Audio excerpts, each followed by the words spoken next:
Hi, എൻ്റെ പേര് അരുൺ. ഞാൻ ബിഗ് ബോയ് സ്കൂളിൻ്റെ ഡയറക്ടറാണ്. ബിഗ് ബോയ് കൂടാതെ ഇൻഫോകോം സോഫ്റ്റ്വെയർ എന്ന ഒരു സോഫ്റ്റ്വെയർ ഡെവലപ്മെൻറ്റ് കമ്പനിയുടെ ഡയറക്ടറാണ് കഴിഞ്ഞ 14 വർഷമായിട്ട്. 2012 നമ്മൾ ബിഗ് ബോയ് തുടങ്ങുന്നത്. അന്ന് തുടങ്ങുമ്പോൾ ബിഗ് ബോയ് എന്നായിരുന്നില്ല പേര്, സ്മാർട്ട് വൈസ് സൊല്യൂഷൻ എന്നുള്ള പേരിലായിരുന്നു സ്റ്റാർട്ട് ചെയ്തിരുന്നത്. പിന്നെ ഗെയിം ഡെവലപ്മെൻറ്റ് ആയിരുന്നു നമ്മളുടെ പ്രൈമറി കോഴ്സ്. അതുകൊണ്ട് ഗെയിം ഡെവലപ്മെൻറ്റ് കുറച്ച് ഇമ്പോർട്ടൻസ് കൊടുത്തിട്ട് അതിനോട് കുറച്ച് സിമിലർ ആയിട്ടുള്ള ഒരു പേര് വേണം എന്നുള്ളതുകൊണ്ടാണ് പിന്നീട് നമ്മൾ ബിഗ് ബോയ് എന്ന് റീബ്രാൻഡ് ചെയ്തു. 2012 നമ്മൾ ഈ കമ്പനി തുടങ്ങാനുണ്ടായ സാഹചര്യം 2011 ഇൻഫോകോം തുടങ്ങുന്നത്. 2011 ഇൻഫോകോം തുടങ്ങുമ്പോൾ ഒരു സ്റ്റാർട്ടപ്പ് കമ്പനി എന്നുള്ള നിലയ്ക്ക് നമുക്ക് കുറച്ച് ട്രെയിൻഡ് ആയിട്ടുള്ള ഫ്രഷേഴ്സിനെ എടുക്കാൻ തീരുമാനിച്ചു. അങ്ങനെ നമ്മൾ കൊച്ചിയിലുള്ള ട്രെയിനിങ് സെൻറ്റേഴ്സുകളെ അപ്രോച്ച് ചെയ്തു. അവിടുന്ന് കുറേ ഫ്രഷേഴ്സിനെ നമ്മൾ ഇൻ്റർവ്യൂ എടുത്തപ്പോൾ നമുക്ക് മനസ്സിലായി ഇവർക്ക് നോളജ് ഉണ്ട്, പക്ഷേ ഇൻഡസ്ട്രിയിൽ വർക്ക് ചെയ്യാനുള്ള ലെവലിലുള്ള നോളജ് ആയിട്ടില്ല. അപ്പോൾ അവിടെ ഒരു സ്കിൽ ഗ്യാപ്പ് നമ്മൾ ഐഡൻറ്റിഫൈ ചെയ്തു. അതിൻ്റെ കാരണം ട്രെയിനിങ് സെൻറ്ററുകൾക്ക് പൊതുവെ ഇൻഡസ്ട്രിയുമായി കണക്ഷൻ ഇല്ല.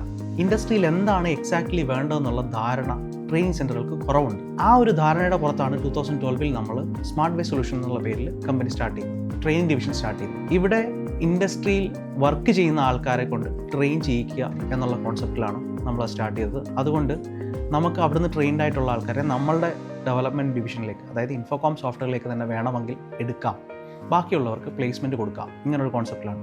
അത് വളരെ നന്നായിട്ട് തന്നെ, വളരെ റിസൾട്ട് ഓറിയൻറ്റഡ് ആയിട്ട് തന്നെ വർക്ക് ചെയ്തു. അതുകൊണ്ട് തന്നെ നമ്മളുടെ പ്ലേസ്മെൻറ്റ് പെർസെൻറ്റേജ് ഏകദേശം 97% ആയിരുന്നു. ഓവറോൾ നമ്മളുടെ പ്ലേസ്മെൻറ്റ് പെർസെൻറ്റേജ് 97% ആയിരുന്നു. 2012 നമ്മൾ ട്രെയിനിങ് സെൻറ്റർ തുടങ്ങുമ്പോൾ കേരളത്തിൽ ആദ്യത്തെ ഗെയിം ഡെവലപ്മെൻറ്റ് ട്രെയിനിങ് ഇൻസ്റ്റിറ്റ്യൂട്ട് ആയിരുന്നു നമ്മൾ. ഗെയിം ഡെവലപ്മെൻറ്റ് കൂടാതെ നമ്മൾ മറ്റു ചില കോഴ്സുകളും കൊടുക്കുന്നുണ്ട്. ഇന്ന് നമ്മൾ കൊടുക്കുന്ന ഗെയിം ഡെവലപ്മെൻറ്റ് ആണ് നമ്മളുടെ പ്രീമിയം കോഴ്സ്. ഇത് കൂടാണ്ട് നമ്മൾ Python, artificial intelligence, machine learning, data science, കൂടാണ്ട് മേൺ stack, Flutter, .NET, software testing, digital marketing, ഇങ്ങനെയുള്ള കോഴ്സുകൾ കൂടെ നമ്മൾ കൊടുക്കുന്നുണ്ട്. ഇപ്പോൾ എന്തുകൊണ്ട് ബിഗ് ബോയ് ചൂസ് ചെയ്യണം എന്ന് ചോദിച്ചു കഴിഞ്ഞാൽ അതിനുള്ള എനിക്ക് പറയാനുള്ളത്, ഒന്ന്, ട്രഡീഷണൽ ട്രെയിനിങ് സെൻറ്റർ അല്ല നമ്മൾ. ഇവിടെ ഡെവലപ്പേഴ്സ് തന്നെയാണ് നമ്മളുടെ ട്രെയിനീസിനെ ട്രെയിൻ ചെയ്യുന്നത്. അപ്പോൾ ഡെവലപ്പേഴ്സ് ട്രെയിൻ ചെയ്യുക എന്ന് പറയുമ്പോൾ അവർക്ക് ഡെവലപ്മെൻറ്റ് എക്സ്പീരിയൻസ് ഉണ്ട്. ട്രഡീഷണൽ ട്രെയിനിങ് സെൻറ്റർ എടുക്കുകയാണെങ്കിൽ ട്രെയിനർ എന്ന് പറയുന്ന കാറ്റഗറിയിൽ വരുന്ന ഒരു മെജോറിറ്റിയും ഡെവലപ്മെൻറ്റിൽ താല്പര്യമില്ലാത്തവരോ സ്കിൽ സെറ്റ് ഇല്ലാത്തവരോ ആയിരിക്കും. പക്ഷെ നമ്മളെ സംബന്ധിച്ചിടത്തോളം നമുക്ക് 5 വർഷവും 10 വർഷവും അതിൽ കൂടുതലും എക്സ്പീരിയൻസ്ഡ് ആയിട്ടുള്ള ആൾക്കാരാണ് ട്രെയിൻ ചെയ്യുന്നത്. പിന്നെ നമ്മുടെ ട്രെയിനിങ് മെത്തേഡ് ഒരു യുണീക്ക് മെത്തേഡാണ്. മറ്റുള്ള ട്രെയിനിങ് സെൻറ്ററിൽ നോക്കിയാൽ ഡെയിലി 2 hours 3 hours ആണ് ട്രെയിനിങ് പ്രോഗ്രാം വരിക. നമ്മളുടെ അങ്ങനെയല്ല, ഡെയിലി 8 hours ആണ് നമ്മുടെ ട്രെയിനിങ് പ്രോഗ്രാം വരുന്നത്. നമ്മളുടെ പ്രോഗ്രാംസ് 8 hours വെച്ചിട്ട് 4 മാസം അല്ലെങ്കിൽ 6 മാസം എന്നുള്ള രീതിയിലാണ് വരുന്നത്. അപ്പോൾ ഈ 4 മാസം അല്ലെങ്കിൽ 6 മാസം ഫുൾ ഡേ ഇരുന്ന് വർക്ക് ചെയ്യുമ്പോൾ ഇതിന് നമ്മൾ കൃത്യമായ ഒരു സ്ട്രക്ചർ ഉണ്ടാക്കിയിട്ടുണ്ട്. ഡെയിലി ഇത്ര നേരം ഒരു ഡെവലപ്പർ വന്നിട്ട് ഒരു കാര്യത്തെ പറ്റി പറഞ്ഞു കൊടുക്കുന്നു, അതിനുശേഷം ഇത് അവരെ കൊണ്ട് ചെയ്യിച്ചു നോക്കുന്നു, അതിനുശേഷം അത് റിവ്യൂ ചെയ്യുന്നു. ഈ റിവ്യൂവിന് ശേഷം ആഫ്റ്റർനൂൺ സെഷൻ നോക്കുകയാണെങ്കിൽ ഇവർക്ക് അസൈൻമെൻറ്റ്സുകൾ കൊടുക്കുന്നു. അപ്പോൾ ഒരു ദിവസം ചെയ്യുന്ന കാര്യങ്ങൾ അന്ന് കൃത്യമായി പഠിച്ചിട്ടേ അവർക്ക് ഇവിടുന്ന് പോകാൻ പറ്റുള്ളൂ. ഒരു ട്രഡീഷണൽ ട്രെയിനിങ് ഇൻസ്റ്റിറ്റ്യൂട്ടിന് സംഭവിക്കുമ്പോൾ എന്താ സംഭവിക്കുന്നത് വെച്ച് കഴിഞ്ഞാൽ, +2 ഡിഗ്രിയോ കഴിഞ്ഞ ഒരാൾ അവർ 2 മണിക്കൂറത്തെ കോഴ്സിന് വരുന്നു, അല്ലെങ്കിൽ 3 മണിക്കൂറത്തെ കോഴ്സിന് വരുന്നു. ഇതിന് ശേഷം ഇവർ ഇവിടുന്ന് പോയി കഴിഞ്ഞാൽ ഇന്ന് എന്താണ് ചെയ്തതെന്നുള്ള അവർ ചിലപ്പോൾ തിരിഞ്ഞു നോക്കില്ല. ചിലപ്പോൾ പാർട്ട് ടൈം ജോബിന് പോവും, മറ്റുള്ള കാര്യങ്ങൾക്ക് പോവും. അവർ ആ ഒരു സ്റ്റുഡൻറ്റിൻ്റെ ലൈഫ് സ്റ്റൈലിലായിരിക്കും ജീവിക്കുക. അത് വരുമ്പോൾ അടുത്ത ദിവസം വീണ്ടും ട്രെയിനിങ് സെൻറ്ററിൽ വരുമ്പോൾ മാത്രമായിരിക്കും ഇവർ ഇന്നലെ ചെയ്തത് എന്താണെന്ന് നോക്കുക. നമ്മളെ സംബന്ധിച്ചിടത്തോളം അങ്ങനെ സിനാരിയോ വരുന്നില്ല. ഇവിടെ ഈ 8 hours വർക്ക് ചെയ്യുമ്പോൾ 8 hours അവർ എന്താണോ ചെയ്തത് അത് കൃത്യമായി പഠിച്ചിട്ടാണ് പോവുക. എവ്രി വീക്ക് നമുക്ക് റിവ്യൂ ഉണ്ട്. എവ്രി വീക്ക് റിവ്യൂ എന്ന് പറഞ്ഞു കഴിഞ്ഞാൽ ഇവരുടെ മെൻറ്റർ, നമ്മളൊരു ട്രെയിനർ കോൺസെപ്റ്റ് അല്ല, നമ്മൾക്ക് മെൻറ്ററാണ് പറയുക. ഇവരുടെ മെൻറ്റർ ഇവർക്ക് എന്താണോ ചെയ്യുന്നത് ഈ മെൻറ്റർ എവ്രി വീക്ക്, അതായത് ഫ്രൈഡേയിൽ ഇത് മൊത്തം റിവ്യൂ ചെയ്യും. റിവ്യൂ ചെയ്തിട്ട് ഇവരുടെ പ്രോഗ്രസ് അനലൈസ് ചെയ്തിട്ട് അവർക്കതിനൊരു ഫീഡ്ബാക്ക് കൊടുക്കും. ഇത് കഴിയുമ്പോൾ 1 മാസം കംപ്ലീറ്റ് ആകുമ്പോൾ നമ്മളുടെ ഒരു സീനിയർ ഡെവലപ്പർ, അത് 5 വർഷമോ അതിൽ മുകളിലോ എക്സ്പീരിയൻസ് ഉള്ളൊരു സീനിയർ ഡെവലപ്പർ ഇവരുടെ അസസ്മെൻറ്റ് നടത്തും. ഈ അസസ്മെൻറ്റിൽ ക്വാളിഫൈ ആയെങ്കിൽ മാത്രമേ നമ്മളുടെ ട്രെയിനിങ് പ്രോഗ്രാം അനുസരിച്ച് നെക്സ്റ്റ് മന്തിലേക്ക് പോകാൻ പറ്റുള്ളൂ. അപ്പോൾ നെക്സ്റ്റ് മന്തിലേക്ക് പോകണമെങ്കിൽ ഇത് ക്വാളിഫൈ ചെയ്യണം. ഇത് ക്വാളിഫൈ ചെയ്തില്ല എങ്കിൽ അവർ വീണ്ടും ഇത് തന്നെ പഠിക്കേണ്ടി വരും. അതിന് അഡീഷണൽ ഫീസൊന്നുമില്ല, ഇത് തന്നെ വീണ്ടും പഠിക്കണം. അത് പഠിച്ച് പാസ്സായെങ്കിൽ മാത്രമേ നെക്സ്റ്റ് മന്തിൽ പോകുള്ളൂ. അതുകൊണ്ട് തന്നെ ഒരാൾക്ക് ഇതിന് പറ്റില്ല എന്ന് തോന്നിയാൽ അയാൾക്ക് ഒരുപാട് പൈസ നഷ്ടപ്പെടുത്തില്ല. ഇതൊരു മണി മേക്കിംഗ് പ്രോസസ്സ് എന്നുള്ള രീതിയിലല്ല നമ്മൾ ചെയ്യുന്നത്. നമ്മൾ നല്ല ഡെവലപ്പേഴ്സിനെ ഉണ്ടാക്കുക എന്നുള്ള ഇൻറ്റൻഷനിൽ ചെയ്യുന്നതാണ്. അതുകൊണ്ട് തന്നെയാണ് നമ്മളുടെ പെർസെൻറ്റേജ് ഇപ്പോൾ പ്ലേസ്മെൻറ്റ് പെർസെൻറ്റേജ് ലാസ്റ്റ് ഇയറിൽ നോക്കുകയാണെങ്കിൽ 99% ആണ് നമ്മുടെ പ്ലേസ്മെൻറ്റ് പെർസെൻറ്റേജ്. ഒരാളുടെ ജീവിതത്തിലേക്ക് വാല്യൂ ആഡ് ചെയ്യുക, അതാണ് നമ്മളുടെ ഉദ്ദേശം. അപ്പോൾ ഈ പറഞ്ഞ കോഴ്സുകൾ കൊടുക്കുന്നതിന് പുറത്ത് നമുക്ക് 6 മാസത്തെ ഈ പ്രോഗ്രാം കംപ്ലീറ്റ് ചെയ്യുമ്പോൾ കുറേ പേര് അപ്പോൾ തന്നെ പ്ലേസ്ഡ് ആവും. ഇനി കുറച്ച് പേർക്ക് കുറച്ച് അഡീഷണൽ സ്കിൽസിൻ്റെയും കൂടെ ആവശ്യമുണ്ടാകും. അതായത് കമ്മ്യൂണിക്കേഷൻ സ്കില്ലിൻ്റെ പ്രശ്നം ഉണ്ടാവുക, അല്ലെങ്കിൽ പേഴ്സണാലിറ്റി ഡെവലപ്മെൻറ്റ് നീഡ്സ് ഉണ്ടാവുക. ഇതിനൊക്കെ വേണ്ടിയിട്ട് നമുക്ക് പുതിയൊരു സ്കീമുകളുണ്ട്. അടുത്ത 6 മാസം അവർക്കൊരു ഇൻറ്റേൺഷിപ്പ് ഓപ്പർച്യൂണിറ്റിയുടെ ഉണ്ട്. അപ്പോൾ ഈ ഇൻറ്റേൺഷിപ്പിൽ നമ്മളുടെ തന്നെ ഡെവലപ്മെൻറ്റ് ഡിവിഷൻ, അതായത് ഇൻഫോകോം സോഫ്റ്റ്വെയറിൽ അവർക്ക് ഇൻറ്റേൺഷിപ്പ് ചെയ്യാം. ഈ സമയത്ത് അവർക്ക് ലൈവ് പ്രൊജക്റ്റ് ചെയ്യാനുള്ള ഓപ്പർച്യൂണിറ്റി ഉണ്ട്. ഇത് കൂടാണ്ട് അവരുടെ soft skill development, life skill ഡെവലപ്മെൻറ്റിനൊക്കെ വേണ്ടിയിട്ട് നമുക്കിവിടെ ഒരു ഹാപ്പിനെസ് മാനേജർ എന്ന് പറഞ്ഞിട്ട് തന്നെ ഒരാളുണ്ട്. അവരുടെ പ്രോബ്ലംസ് എന്തൊക്കെയാണെന്ന് മനസ്സിലാക്കുക, അവരുടെ ആസ്പിറേഷൻസ് എന്തൊക്കെയാണെന്ന് മനസ്സിലാക്കുക, അവർക്ക് സെൽഫ് ഡെവലപ്മെൻറ്റിനുള്ള നല്ലൊരു ഓപ്പർച്യൂണിറ്റി ഉണ്ടാക്കി കൊടുക്കുക. ഇങ്ങനെ ഒരു ഓപ്ഷൻ കൂടെ നമ്മൾ കൊടുക്കുന്നുണ്ട്. ഇത്രയും കാര്യങ്ങൾ ചെയ്ത് കഴിയുമ്പോൾ 6 മാസത്തിൽ പ്ലേസ് ആവാത്ത ഒരാളാണെങ്കിൽ ഇൻറ്റേൺഷിപ്പ്, ലൈവ് പ്രോജക്റ്റ്, ഇത്രയും കാര്യങ്ങൾ ചെയ്ത് കഴിയുമ്പോൾ അവർക്കൊരു പോർട്ട്ഫോളിയോ കൂടെ ആയി. ഈ പോർട്ട്ഫോളിയോ കൂടെ വെച്ചിട്ടായിരിക്കും പിന്നീട് അവരൊരു ജോബിന് അപ്ലൈ ചെയ്യുന്നത്. അപ്പോൾ എന്തായാലും അവർക്ക് പ്ലേസ്മെൻറ്റ് കിട്ടും.